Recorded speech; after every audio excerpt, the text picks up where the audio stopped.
Man, I got a chance to listen to your single Shots Fired, man. Pretty dope track. And did you produce that beat as well, or was that from somebody Yes, else? yeah, I produced the beat, and I mean it. I don't remember the beat took me a while, and I was gonna throw it in the stash. I mean, you producing as well. Like you get a really fire beat. You're like just like, man, I'm gonna keep that for me, right? Yeah, Then yeah. I started looking at my like accounts, and I was like, maybe I should let it go. And I'm so glad that I didn't. And I was actually, to be honest with you, the funny thing about that track is I was mad at somebody when I made that track. Dude made me so mad, and I was like, I said, how can I get you without, you know, doing all, too old to be beefing and all that stuff, man. So it just came out. I made the beat. I was going to hold on, and I was like, put that to this beat, man. But this was like a while back though. Um, we've been cool since then, but I was like, that's how that song "Shots Fired" came.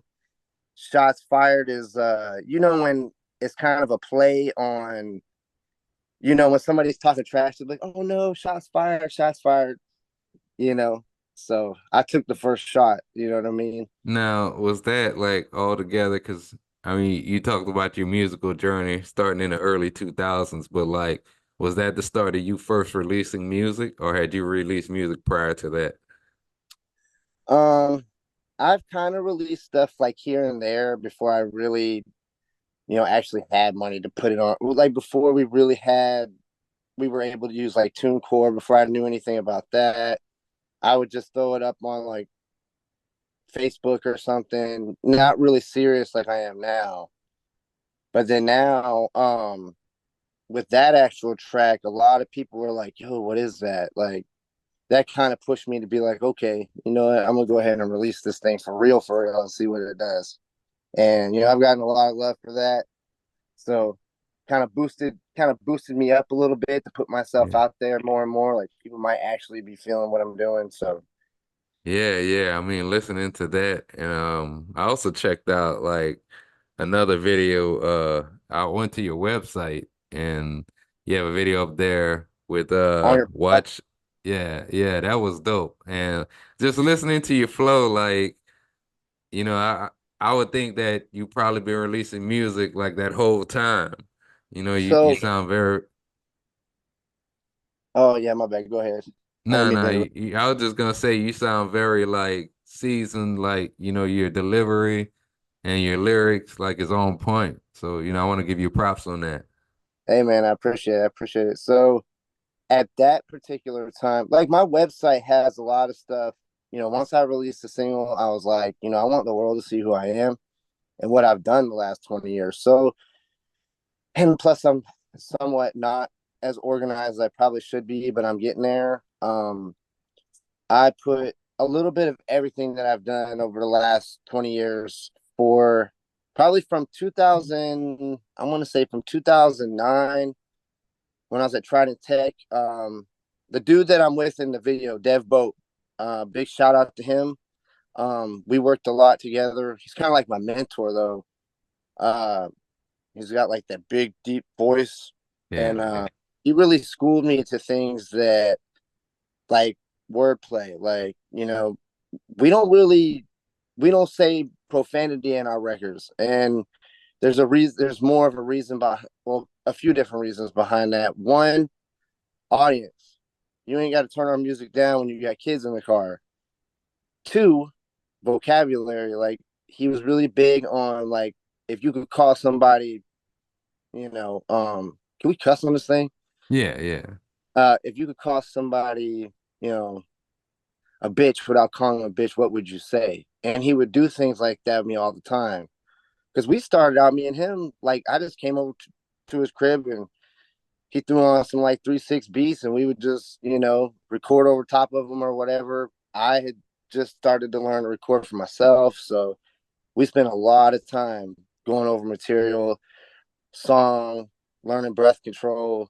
And then I want to say 2010, right before I joined the Marine Corps, it like a spark went off in his head. He's like, let's do this for real, for real. So we worked a lot together up until we released that. Um, what else do we have? We have a bunch. There's if you go on my website, there's like quite a few songs that me and him were on, and he really got me into the studio a lot, like for hours and hours and hours. So yeah, man. Just writing so much, and I mean, there was times he would come in from like Georgia. He would show up on the weekend, and somebody else was supposed to be a feature on it, and they didn't come through. He's like, Ron, hey man, I need some bars. I need a verse. Like we got studio time. I'm like, okay, it's like midnight. I'm like, when's studio time? He's like, first thing tomorrow, we going to studio. I'm like, oh my God. So just writing and writing and writing. So yeah, that's kind of, and then of course doing it for myself, just not putting myself out there. I would do it at home. I wouldn't waste the money to practice around the studio, obviously, but I spend a lot of time at home because I want to do it for myself. Yeah. Yeah. So you got I kind of saw you have a setup. You had Machine, and then I saw another video you was I think with Uh, FL, yeah, FL Studio. And you record your own vocals as well at home. yes, Yeah, sir. man. I think that's a great way to go, especially like I was talking to a homie yesterday and he was just talking about how a lot of artists that he normally work with, there's nothing wrong with going to a studio, especially if you go consistently. But like he was just saying that artists that have their home setups, can get a lot more work done just because of the convenience factor of having that. How important do you think it is, especially like I think when ideas hit and I got Yeah, the beat ready yeah. to go, I'd rather record here. Now, sometimes if the project calls for it, I'll meet somebody at a studio, but I think it's really important for artists to have some sort of home setup. And I know artists even that they record at home and they send their vocals to engineers to, I've mix done. them down. I mean, I've done it. Yeah. I think that it's probably the most beneficial to have. That's why I tell younger guys like coming up and they want to record with me or whatever. They find out, oh man, you got a studio. Let me get some beat. Stuff like Yeah, that. yeah. And they would come in and I'd be like, if this is the time, like if you really want to be serious, invest in yourself, man. Like some of this equipment out here, it might not be like our old equipment, like MPCs, which I really want one. But I'll get there. It might not be $1 million setup, but man, you don't need that anymore. Yeah. Start jumping this, instead of buying a pair of J's or something or buying the top shelf, why don't you get something cheaper, stay home that weekend and buy you some equipment, learn how to use it. So when you go to the studio, to me, the best feeling in the world is go there and you telling the engineer what to do. Yeah. Like, hey, this is how I want this. This is what's because I think this new generation has kind of lost touch with the older generations as far as self-identification in music. We Everybody wants to be like somebody else. Whereas me and your generation were kind of like, I feel like the last to embody, like we didn't have social media like that. If we had an idea, like we have big imaginations, it's coming from the heart. We don't want to be like somebody else because that's not what's going to get you heard. But now it's like, oh, well, like beats to me are like cookie cutter. They ain't changed since, I don't know, since Lex Luger days and Yeah. 808 Mafia. They just put another, producer on it.